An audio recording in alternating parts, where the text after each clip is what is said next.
Waterway Recovery Group work on restoration projects all around the country, some large, some small, all of them ambitious. What marks out a great restoration scheme for us is a really good project plan. I'm here with Mick Bradley from the IWA. So Mick, what do we mean by a project plan? Well, a good project plan is just a written record of what you've talked about. It tells you what you want to do, who you want to use to do it, how you're going to do it, and how to do it safely. It's all the things that you need to deliver the project, such as your method statement, risk assessment, materials and plant to carry out the work. Okay, so what are the key benefits of a project plan? Well, the key benefit of a project plan is to convince your stakeholders that you've got credibility.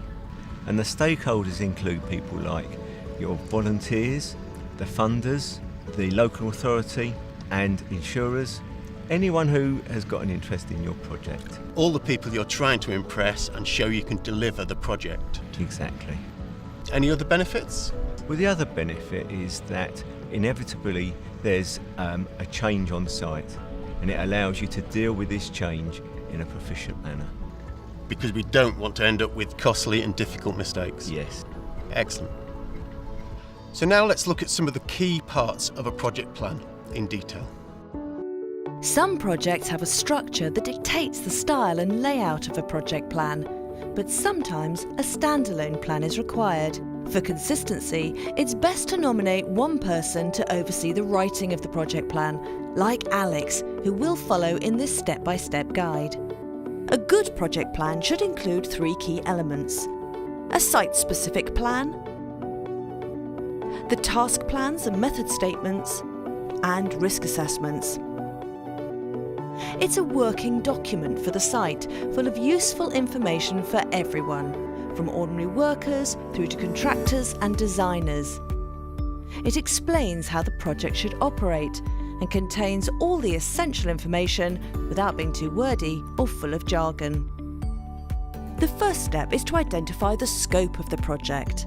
Alex will include his project objectives, defining both the deliverables and milestones at the start of his plan. It's always necessary to do a site survey. Alex begins by detailing the physical aspects of the site, recording the information and taking photos. For more specialist aspects, such as environmental surveys or technical issues, he will pull in expert advice if he's not qualified or competent to do them himself. Back at base, Alex pulls together the site-specific plan, referencing the site location, on-site risks, external hazards, accidents and emergency procedures, vehicular access and traffic plans. For the next stage, Alex deconstructs the project objective into a series of key tasks along a timeline. He'll look at each standalone task, identify the techniques to be used, the materials and equipment required, and the people and skills needed to do each job. In his plan, Alex ensures it's clear how each task relates to others, so that all interactions and dependencies are obvious. He's also going to outline any work that's off limits or shouldn't be undertaken by enthusiastic volunteers. A good project plan should make it clear when work should be paused for reassessment or stopped completely. Now is the time to do any research about specialist suppliers or equipment. To help pick the right tools and techniques for the job, he looks at the Restoration Hub for useful information and sample documents. Alex organises design work and engineers reports before on-site work begins. The designs may be large or small, but either way, it's best to do these as part of the planning process, rather than when the project is underway, as it'll save time and frustration later. Alex gets all the necessary permissions for the work from the relevant stakeholders. These might include landowners, the Environment Agency, or the local authority.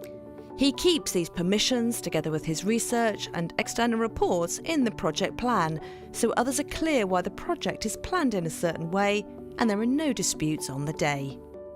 When Alex has researched and completed his assessments for each of the tasks, he returns to each one and adds in additional details to his plan. He identifies the risks, outlines his method statement, and writes up what PPE and inductions volunteers will need. As it's always best to plan for the worst, Alex concludes his project plan with an emergency plan and emergency contact details. Once everything is complete, Alex reviews the project as a whole and asks a colleague to cast fresh eyes upon it. It's important to get others involved, and consulting with them will only strengthen the plan. When he's satisfied with it, Alex gets approval from his site director, but might equally ask the restoration director or the board of trustees. Alex isn't concerned if people challenge his plan. Restoration is full of change. Other people have some great ideas, and if they've invested in the project, they'll be more committed to it. A good project plan will cover all the tasks ahead, even if some elements are unknown until you get on site. So indicate who is authorised to change or update it. Being well prepared will leave you with time to deal with unexpected events that are likely to crop up during the project. Keep the plan on site, use it as a guide, and keep updating and reviewing it until the project is complete. It's worth putting time and effort into your plan so that, like Alex, you can embark on your restoration project with confidence. So that's the theory of project planning, but what about the practicalities of writing your project plan? We asked our volunteers what concerns them about it, and then we asked some experts for some advice. It's just a small project. Surely it doesn't need a big plan?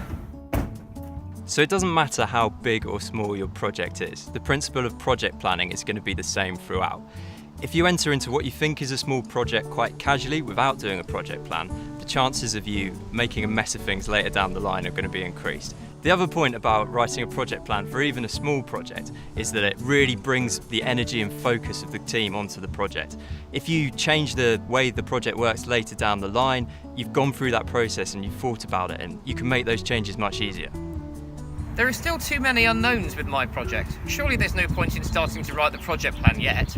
It's all going to change anyway, so what's the point? So there's never an excuse for not doing a proper project plan. All that will happen if you don't plan properly is you'll get onto site, things won't turn up in time, volunteers will get frustrated, and you'll end up with an inefficient job that won't get done in the right time. Some people, though, feel nervous about starting a plan.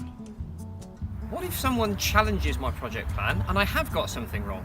If someone challenges an aspect of your project plan, try not to be offended. It's a good sign that they're engaging with the plan, and use it as an opportunity to refine it and make it better. You might find that you need to convince other members of the team of the benefits of your project plan. Is it really worth doing? No one will ever read it. Typical reasons why volunteers might pick up the project plan is to find out the mix of mortar we're using, or the depth of stone in the towpath, or the sequence of work, or just because they're interested in the project itself. It's the best single source of practical information.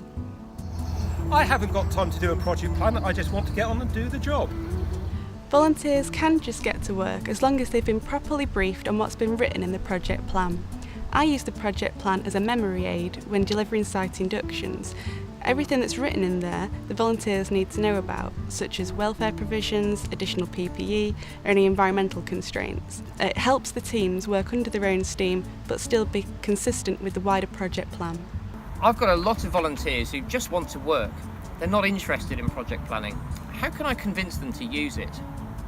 As your project progresses, details in the plan might change, but by working through the project plan step by step, you're less likely to overlook factors which might become a problem later, and you can ask the right questions.